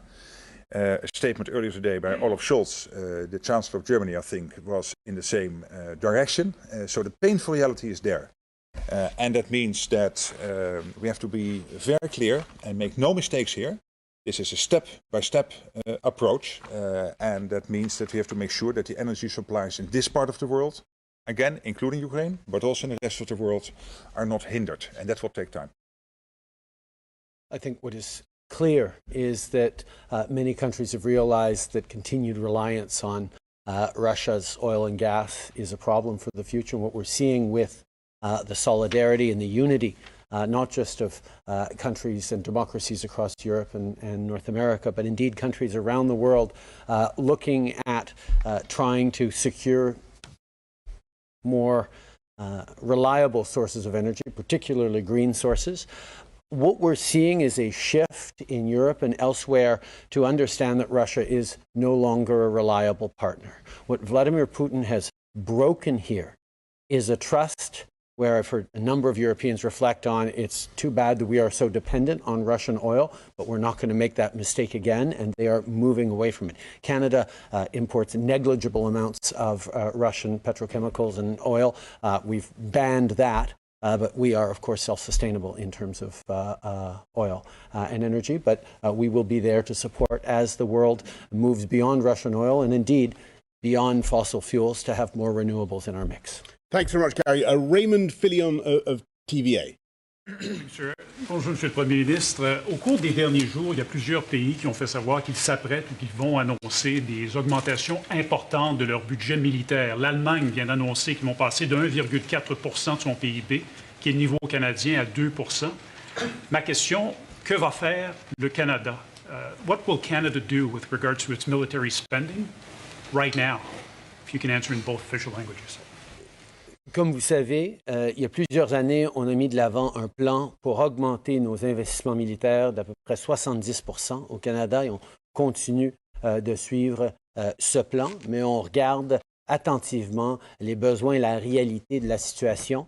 On a un budget qui s'en vient, nous sommes en réflexion sur les investissements qu'on doit faire, mais on reconnaît à quel point c'est important d'assurer que nos forces armées ont les outils nécessaires pour protéger le Canada et participer pleinement aux missions de l'OTAN où on a toujours été. On est en train de regarder ça. As you know, a number of years ago we put forward a defense plan that included increasing our defense spending by 70%. But we also recognize that the context is changing rapidly around the world, and we need to make sure that the women and men who serve in the Canadian Armed Forces have all the equipment necessary to be able to stand strongly, as we always have as members of NATO, and we will continue to look at what more we can do. Thanks very much, Justin. Fleur Lansbach from NOS. I have a question for Prime Minister Johnson. Last week there was a journalist in Poland that asked you, why do Ukrainians have to flee their homes? Why are their children taking the hit in this war, while Putin's friends and his inner circle are still living in London's most beautiful houses and taking their children to private schools? I was just wondering, has anything changed since that question was asked? Thank you very much, Fleur. Yes, it certainly has. And I think that if you look at what we've done just today with the economic crime bill, we're taking steps to ensure that we whip aside the veil of anonymity that obscures the ownership of the properties that you described. So you can no longer use a bogus company to conceal your ownership of a property. Where we are making sure that we have new powers to distrain, to take people's assets, and we think that will have. We think that the whole package of measures that we're putting forward today will have royal assent in just a few days' time. So we're moving very, very fast on that. But Fleur, I hope that our viewers and all of you will recognise that is in addition to the huge work that the UK has done together with Mark and with Justin on the big package of international sanctions. And if you look at what we did on together on SWIFT, what we did on the Russian central bank, it's already had a profound effect. And I think I'm right in saying that even today the Russian stock market is not opening. And there's not a testimonial I necessarily seek, but I observe that the Russian Foreign Ministry said that the UK had not been entirely helpful in this regard towards their own economic interests. And I'm sure you'll have seen what she said. And we are going to continue to work with colleagues to ensure that we tighten the vice around President Putin's regime. Look, what's happening now is that the president of Russia is plainly doubling down. He's decided that he's going to continue with an all-out onslaught on centers of habitation in a way that we think is utterly repugnant. It's clear that we're going to have to do more, and as friends and partners, that's what we're going to do. I don't think that question was for anybody else. Let's go to Jason Groves from the Daily Mail. Thank you. You've all had some success with your sanctions. They're squeezing Russia, but they're also having an impact here. We've seen the gas price treble. We're seeing petrol prices heading towards £2 a litre. What would you say, Prime Minister, to people who desperately want to help but are worried about that? Can you give a commitment now? Is more on the way? Mr. Trudeau, is Canada ready to increase its oil and gas output to help wean Mr. Rutte and others off that Russian gas? And also, you've seen the Queen today. How is she? We've not seen her for a while. Is she fighting fit? Jason, look, it's a really important question. I think everybody is going to be thinking that everybody's seen what's happened to the price of oil. This matters deeply, which is why I think what Mark had to say earlier on about the need to proceed in steps is correct, and we must do everything we can to protect consumers and the public. There are going to be impacts. Let's be in no doubt there are going to be impacts, but I think that it's the right thing to do. But we've got to, and it's the right thing. It's completely the right thing to do to move away from Russian hydrocarbons, from dependence on Russian hydrocarbons. But we've got to do it step by step. So far, the success of the West has been in the unity that we've shown. I think we're all increasingly united in the view that we've got to move away now from Russian hydrocarbons. We've got to do it together. We've got to make sure that we have substitute and substitute supply, and that's what we're working on as well. We will do everything that we can to ensure that we have substitute and substitute supply. So one of the things that we're looking at is the possibility of using more of our own hydrocarbons, and you'll have heard already what the business secretary has had to say about licenses for UK's own domestic production. That doesn't mean that we are in any way abandoning our commitment to reducing CO2. You can do that, but we've got to reflect the reality that there is a crunch on at the moment. We need to intensify our self-reliance as a transition with more hydrocarbons. But what we also need to do is go for more nuclear and much more use of renewable energy. And I'm going to be setting out an energy strategy, an energy supply strategy for the country in the days ahead, so that people have a sense of how we're going to meet people's needs over the short, medium, and long term. Marieka, sorry, Justin. Sorry. It's all good. What we learned over the past couple of years is that global challenges have impacts domestically. COVID crisis was a perfect example of disrupted supply chains that led to significant inflation challenges around the world. We made a promise to Canadians that we'd have people's backs, and that's exactly what we've been focused on. The challenge right now of Russia's illegal invasion of Ukraine is having ripple effects around the world, not just in energy prices for Canadians and for people in Europe, but for people in the global south as well. Disruption of the UN food program, disruptions that are happening that we are going to have to adjust to, and we're going to have to make sure we are there for each other.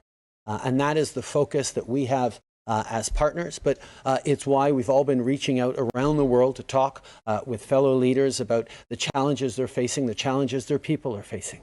Because what we are learning about Russia's unreliability as a trading partner needs to be remembered, but we also have to work together to provide substitutes, to provide alternatives. And of course, we need to move forward to decarbonizing our economies, but we need to do that in a way that supports people through that process, and we're going to continue doing that. In regards to Her Majesty, I have the particular privilege of having known Her Majesty for about 45 years now. And I can tell you that in my conversation with her this morning, she was as insightful and perspicacious as ever. Very interested in what's going on, asked me all sorts of questions about Canada, and we had a really useful, for me anyway, conversation about global events, as we always do.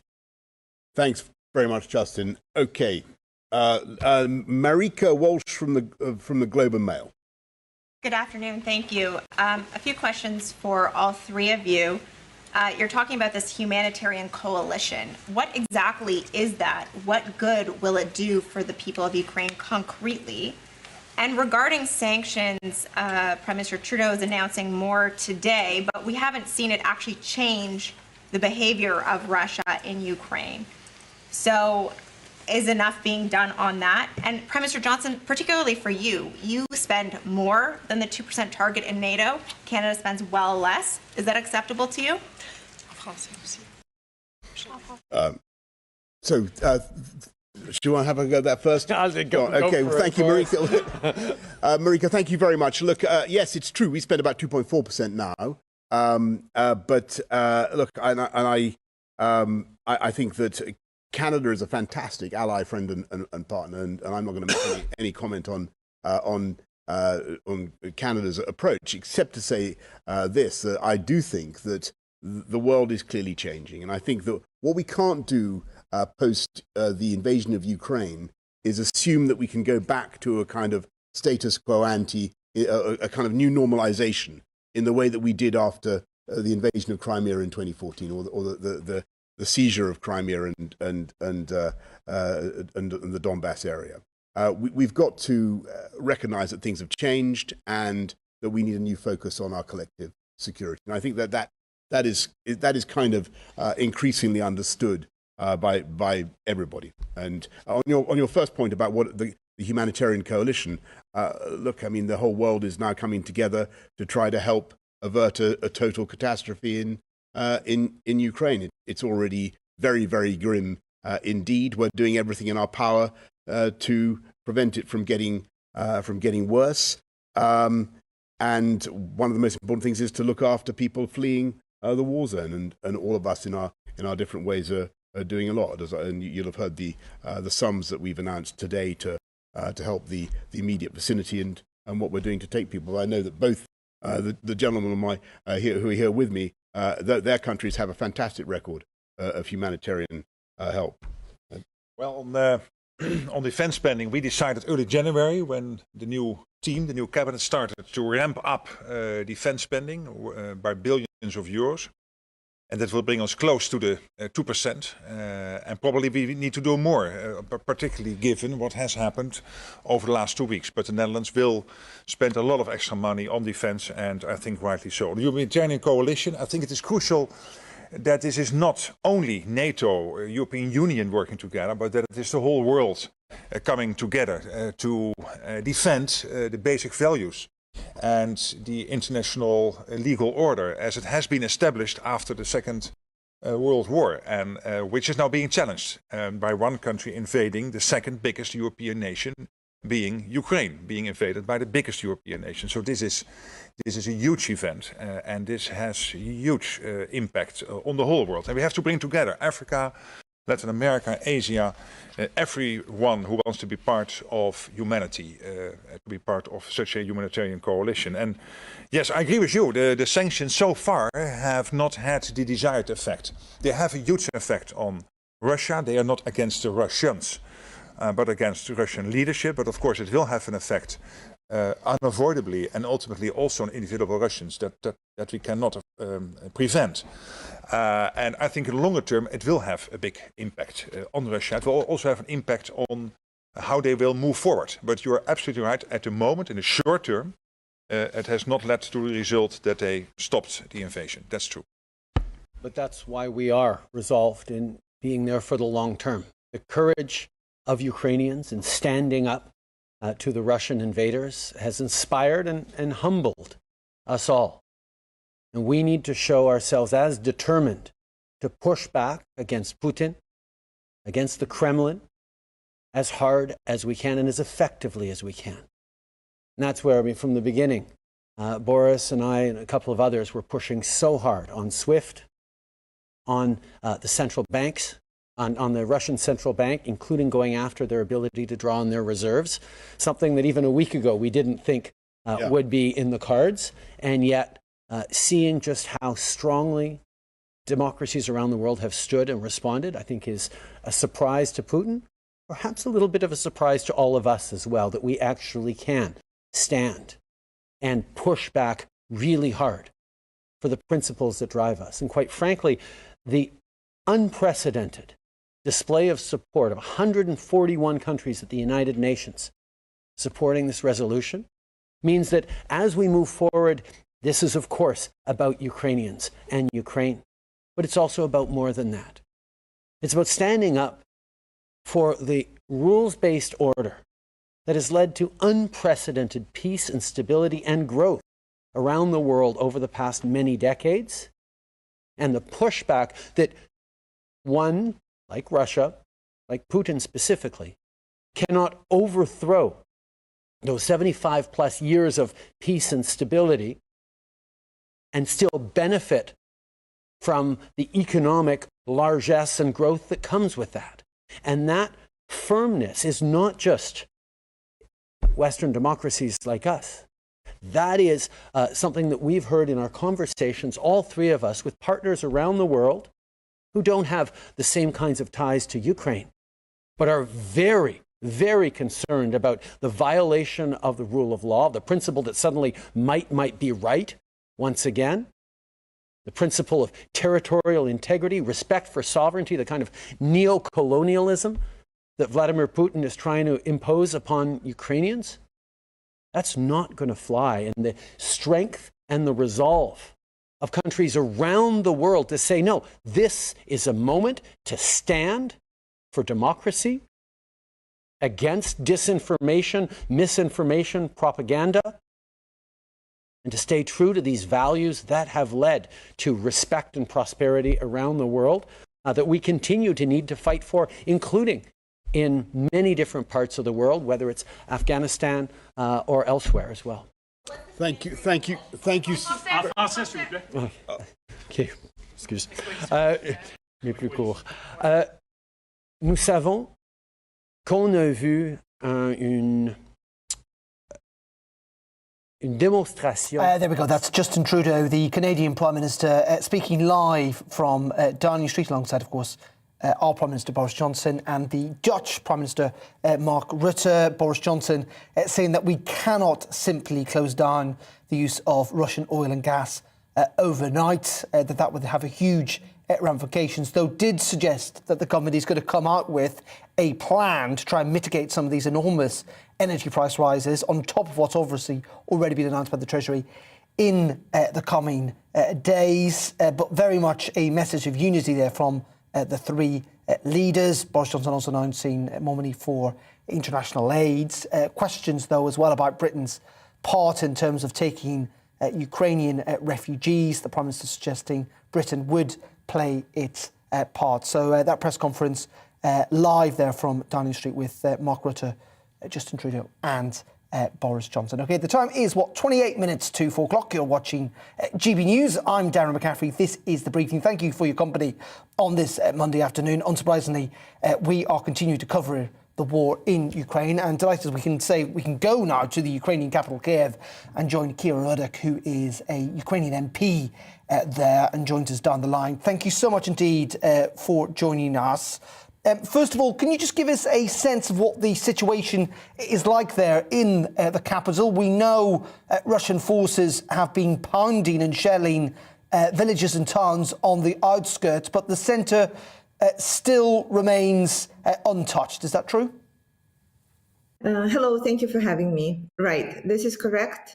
The center remains untouched. However, the suburbs of Kiev are being constantly shelled. So I'm just back from the Irpin, the suburb of Kiev, where there was massive attacks, and where people are just going through the broken bridge by feet, old people, young people, their children, with their animals, and they're just trying to get somewhere safe. So this creates this on-hand refugee flow, and people, just ordinary citizens from Kiev, are coming there just to pick somebody up and drive them back, pick somebody up and drive them back. So this is pretty fantastic organization that happened.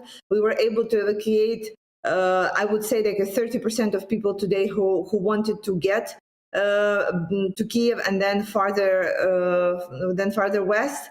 And this just shows that Putin has no mercy, and he attacking just the civilians in their homes for no particular reason. The center of the city is intact right now, and we are preparing for a siege. We do understand that this will be Putin's Kira, step. I'm really sorry to do this, but we're going to have to interrupt there for a second, just because that was a Ukrainian MP. We're just going to go to the Commons and listen to the Home Secretary, Priti Patel. And the government is taking a wide range of actions to that end, along with our extensive package of support for the heroic Ukrainian people. Putin is a gangster. Yes, I will give way. I'm grateful to her for giving way, and I know she's straying at the moment to points out with the bill. But, and so I want to address that. The airwaves this weekend have been full of criticism, both internal and external to the United Kingdom, of her scheme to help Ukrainian refugees. When is she going to announce something to speed the scheme up and to give it the degree of urgency that the dreadful plight necessitates? No, thank you, Mr. Speaker. I'm grateful to the Honourable Lady for her question, because she does actually give me the chance to clarify what is happening when it comes to the actual fast-moving picture. My right honourable friend, the Secretary of State for Dulacz, has already said that I was in Poland on Friday. But this is a rapidly moving picture. And I think, Mr. Speaker, it's important for all colleagues in the House to know that the first quality assured figures on the Ukrainian family scheme will come this evening, and they're going to be published this evening. The figures that are public are absolutely inaccurate, and they have not been assured by the Home Office. So I do want to just make that abundantly clear. She's also asked about our scheme. It is absolutely right to say, Mr. Speaker, before I come on to the rest of my remarks, our scheme is the first of its kind in the world, and we cannot measure it against any other countries. We have had already 14,000 people apply. We also have a sponsorship scheme that will be announced later on. And of course, this extended family route was announced on Friday. Mr. Speaker, I will give way. Can she clarify, has the Home Office set up a visa application centre in Calais, or are people still being sent on hundreds of miles journeys back to Paris or to Brussels in order to basically get the checks they need to get safely into this country? As a point of clarification, as I set out in the House last week, we're absolutely surging capacity across our backs to ensure that as many people as possible are getting access. Now, let me cut. If you'd like to listen to my response rather than shouting from the seat. It is absolutely right that we've already had people in Calais. So let me again clarify, I've said this over the weekend, we have staff in Calais, we have support on the ground. It is wrong to say that we are just turning people back. We are absolutely not. We are supporting those that have been coming to Calais. And it's also, Mr. Speaker, important that we do not create choke points in Calais, but encourage a smooth flow of people. And in particular, I can confirm that we have set up a bespoke back en route to Calais, but away from the port, because we have to prevent that surge taking place. And also, there is another issue, Mr. Speaker, which I know is not relating to the bill, but I think the House should know about this, about our checks. There are people smuggling gangs roaming around Calais. And not only that, Mr. Speaker, I have been on calls over the weekend and today, just prior to coming to this House, where human trafficking cases are now manifesting at the border. And it is absolutely right that we have the right process in place to check people and to safeguard people. Mr. Speaker, I will give way. Can I thank the Secretary of State for what she's doing, and also for the staff that have been put in place to try and help move things on. The Secretary of State, only 50 people have been processed so far, just to say that. My constituent, who I spoke in this chamber last week, is in Ukraine today to collect her son and her daughter, uncertain of how to bring them home. I just seek the Secretary of State's clarification on how we can make the process better for those people who go through Poland or through Romania to come here, who have families here. Thank you very much. My friend actually is making a very important point. Having been to Poland myself and seen the processes, I am due to speak to my Romanian counterpart later on today. They themselves have issues about capacity, and we've already had requests actually for technical capacity and support, not just through our VACs, but actually to help the host countries, the home countries, to actually work at the borders and do a lot more work. We're doing everything we can, but you've also, the Honourable Gentleman has mentioned his constituents as well. If they're in Poland, we have got a huge amount of capacity. We have plenty of spaces for people to be processed. They do need to come to our centres, but if he would give me their details, I'll make sure that in country we are joining that up. Thank you, Mr. Speaker. I will give way. I'll give way to the Honourable Gentleman. Very grateful to the Home Secretary. She has a lot of support on these benches for the compassionate and sensible way she's going about this. And will she confirm that she is listening to what the refugees themselves want, who often don't want a long-term settlement a long way from Ukraine, and to the security issues which it all poses? Well, my friend is absolutely right, Mr. Speaker. I must emphasise to this House, every single crisis requires a bespoke and a unique response. It really does. There are two very big calls that are coming from the region and from our counterparts. First and foremost, they are asking for help on security measures right now. That is a consistent theme that is coming over, and this comes down to checks. They themselves are undertaking checks, but they're also very concerned about wider security issues, some of which, Mr. Speaker, I simply cannot discuss in this House for clear reasons. The second point, and in fact even the Ukrainian ambassador made this point to me yesterday as well, and it's a point I'm hearing every single day from my counterparts. There is a call to keep people in region. There is a big demand, and this is where the wider aid effort has to focus, in addition to the work that we are doing on humanitarianism. I'll come to the flow of the Secretary of State's speech for very long, but on just one point.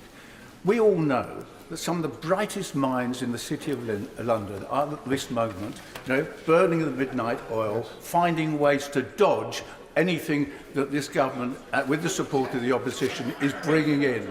Isn't it a fact we need rapid action, as rapid as any of the other countries that are taking sanctions? Will she promise me this will be fast, furious and efficient? Yes, Speaker. I will give way.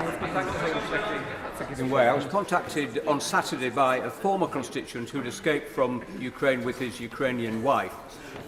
He then contacted me again last night to say I don't need to help him. He'd been to our embassy in Berlin and everything was expected to be sorted out today and be coming to the UK this week. So could I reassure her that actually the system is working and that people are getting the help they need? Well, I thank my right honourable friend for the example that he shared with the House.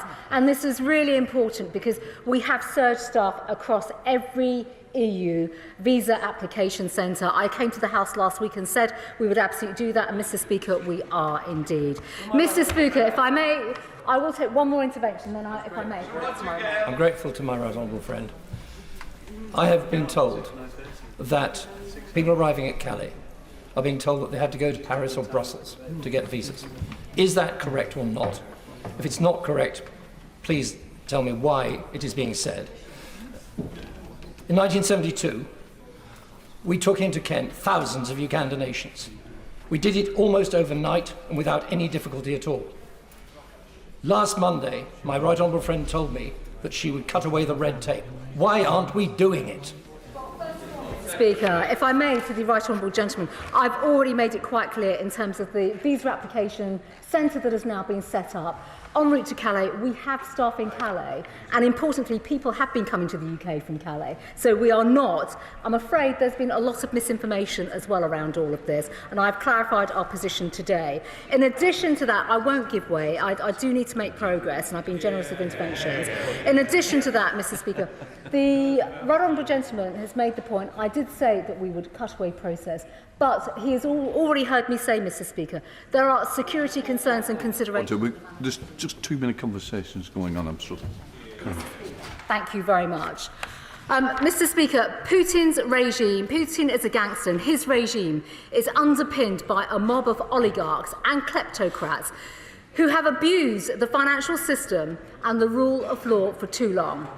Putin's cronies have hidden dirty money in the UK and across the West, and we do not want it here.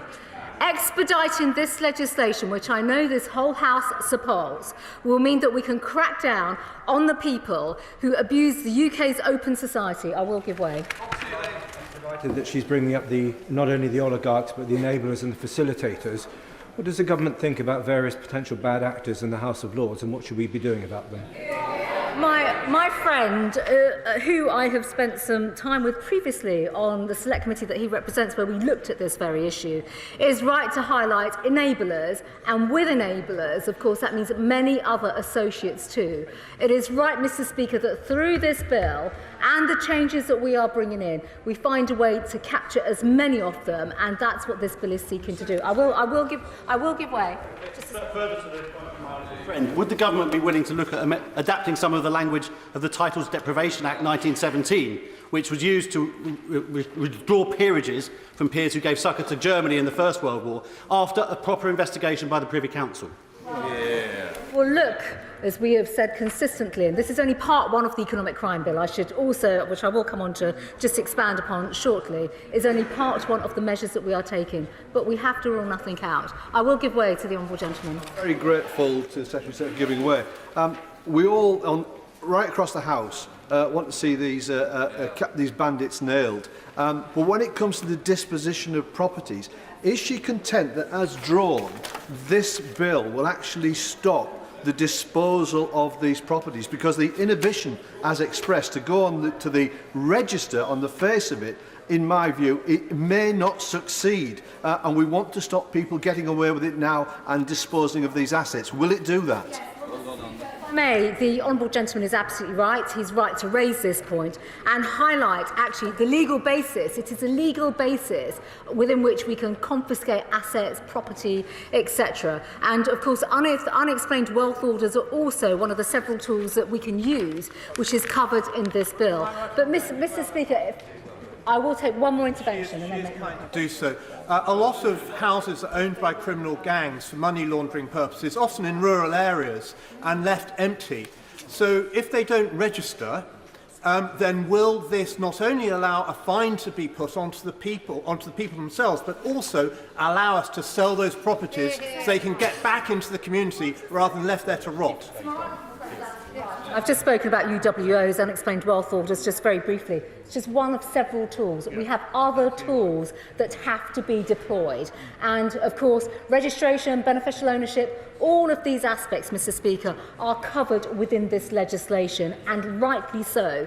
We, of course, by accelerating this legislation, Mr. Speaker, are concentrating on the sharpest tools that we can bring, the powers that we can bring into force in the most focused time. But, Mr. Speaker, by expediting this legislation, it will send a very strong signal that the UK will not be home for corruption. I will shortly, but if I may make some progress. And of course, with that, Mr. Speaker, this will be about hurting Putin and his vicious regime, which has robbed the Russian people not only of their chance for democracy, peace and prosperity, but actually even their own wealth has been used and abused by these kleptocrats and oligarchs. So, Mr. Speaker, the reforms in this bill give us the greater power and more information to identify and investigate the illicit wealth of Russian criminals, their allies and their proxies. The new property register will have an immediate effect, dissuading those intending to buy UK property with illicit funds. Oligarchs could be slapped with an unexplained wealth order, just one of the tools that we will have at our disposal. And the Treasury will be better able to act when financial sanctions are breached. We're implementing the most severe package of sanctions ever imposed on Russia or on any major economy, Mr. Speaker. I will give way. For the Right Honourable Lady giving way. She talked about unexplained wealth orders. Has she also got commitment from the Treasury to ensure that National Crime Agency and other agencies dealing with them are actually well financed? My right honourable friend has made a very important point. And in fact, I'm pretty certain he's raised this in this House several times about some of the legal protections and the finance and the approach to give law enforcement the tools that they need. This bill is doing that, and not only just through the legislation, but it is the wider way in which we help these agencies and law enforcement to function and operate, to go after those that have been undermining our system. I will. Right on, but following on from that point, this bill is very welcome, but many of us believe it could go further, which is why we've supported various amendments and indeed tabled them. But on the issue of legislation and regulations are only worth their salt if they're properly enforced. National Crime Agency, for example, has seen cuts in recent years to its funding. Is this bill going to put that right, not just for the NCA, but for all enforcement agencies? Mr. Speaker, this is a really important point. And with that, of course, this is about how we operationalise the bill, how we use the tools that we are giving our agencies. And yes, resourcing is required. We've already we've stepped up, we've got a new kleptocracy unit in the NCA, but even so with that, we put more resources into that. We're not going to stop. We are absolutely not going to stop. We can't stop. We're catching up in many quarters. We really are. And with that, we want to use the full force of legislation, but also the full force of the law to go after many of these individuals. I will goodbye. My right honourable friend, can I first of all thank and congratulate her for driving this bill forward so quickly. There we go. That was the Home Secretary Priti Patel in the Commons, where she's introducing the economic crime bill. That, as you can see, that debate is well underway. Ian Smith, the former Conservative leader there, speaking out at the moment. The idea, of course, is to try and remove some of the assets that potentially people under sanctions have inside the UK. Priti Patel saying that Putin's cronies have hidden dirty money in the UK, and we don't want it here, she says. But many of the questions actually in that first 20 minutes of the debate were actually about the refugee situation. Priti Patel facing questions from across the House, including from the Conservative backbenchers, about what the government is doing when it comes to Ukrainians trying to cross into Britain. Priti Patel says that the refugee scheme is the first of its kind in the world, and that they are surging capacity, and that they have staff in Calais, and it's not right that people are being turned away. Some were suggesting that was the case, but that there are reports of people smuggling gangs roaming around Calais and reports of human trafficking cases at the border. But in the end, that the UK government is going to come up with a bespoke solution to all of this, but also that the UK is not willing to compromise on security. So that's the Home Secretary, Priti Patel, taking part in what will prove to be a 6-hour debate on the economic crime bill. We'll have continued coverage throughout the afternoon here on GBNews. But let's bring in Andy Mayer. He's the Chief Operating Officer at the IEA and joins us down the line from here in London for the last couple of minutes of the programme. Andy, thank you for sticking around during that address by Priti Patel in Parliament. Just firstly, if I can touch on this, about this economic crime bill, the government's going to face a pretty tough time, even with legislation, in the sense, and I think it was Barry Shearman, the Labour MP, who put it, that there will be many people in law offices in the City of London and elsewhere trying to help their clients get around some of these sanctions that are being imposed. Well, it's certainly true, and it is important to note that there is clearly going to be a difference between the aspiration to get the bad guys, whoever they are, and ensuring that we don't introduce regulations and legislation that then enable bad decisions to be taken, such that people who are not guilty of anything other than just doing their jobs are then punished. So very clearly, our overriding mission at the moment is to undermine the Russian war machine in any way we can. And if the bill enables that to happen, then the faster it can happen, the better. But we can't do it in a way that undermines those fundamental freedoms. Let's move on, if we can, to what we got you all to talk about, and that is, of course, the rising cost of oil. I think it's at the highest level now, isn't it, since 2008. The Prime Minister, though, during that press conference a little earlier, suggested the government is going to come together or forward with new proposals to try and mitigate some of that. But in the end, these sanctions are going to hit us pretty hard, aren't they? Yes. I mean, there's no way around this. This is where national security and security of supply and the cost of living all collide together. These are very high prices. They're not the highest. You correctly note that in 2008, at the height of the financial crisis, they were $150 a barrel. And in real terms, that was about 195 by comparing today's money. Oil prices are fundamentally volatile, but in this situation where you have a huge supply shock, in fact, two supply shocks, the end of the pandemic and the situation in Ukraine, they are going to remain higher for longer. I have to say that the futures markets at the moment are seeing oil prices coming back down again quickly, but that may be overly optimistic, and a lot will depend on what other oil-producing nations do. So we're looking to the next OPEC meeting on the 31st of March. We're looking to what the United States can do to ramp up their production, and we're looking at what can be done at home to ramp up production, which at the moment is only North Sea. But there are rumours today in the Times article that the Prime Minister is starting to reconsider wider issues, which hopefully means the reconsideration of onshore fracking. And just very finally, Andy, and quickly if you can, because we haven't got much time, just in terms of what form could this mitigation, this more short-term measure take? And many also suggesting clearly the government's going to have to rethink these tax rises next month, aren't they? Well, you'd hope so. I mean, it is the absolute worst possible time. We know the inflation rate from January is about 5%. And that was before the Ukrainian situation kicked off. So we now could be looking at 7, 8% or even higher, because such a large part of this is driven by energy prices. So about a quarter of all of the inflation rise in January was energy. Another 0.5% was to do with household bills. And if this continues with these extreme increases, then it's going to be biting into every single supply chain in the economy. And we're going to see a lot of struggling going on, businesses as well as households. It's all right.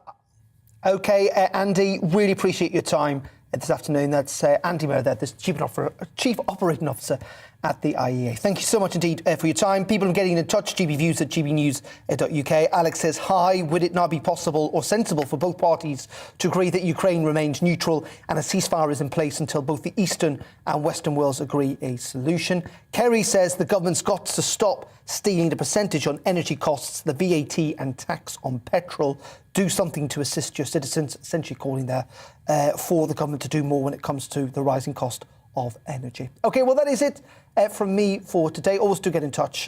You can also tweet us, of course, at GB News. Coming up next, it is Colin Brazier between 4 and 6. I'll be back at 3 tomorrow. Gloria at 12. Tom at 9:30.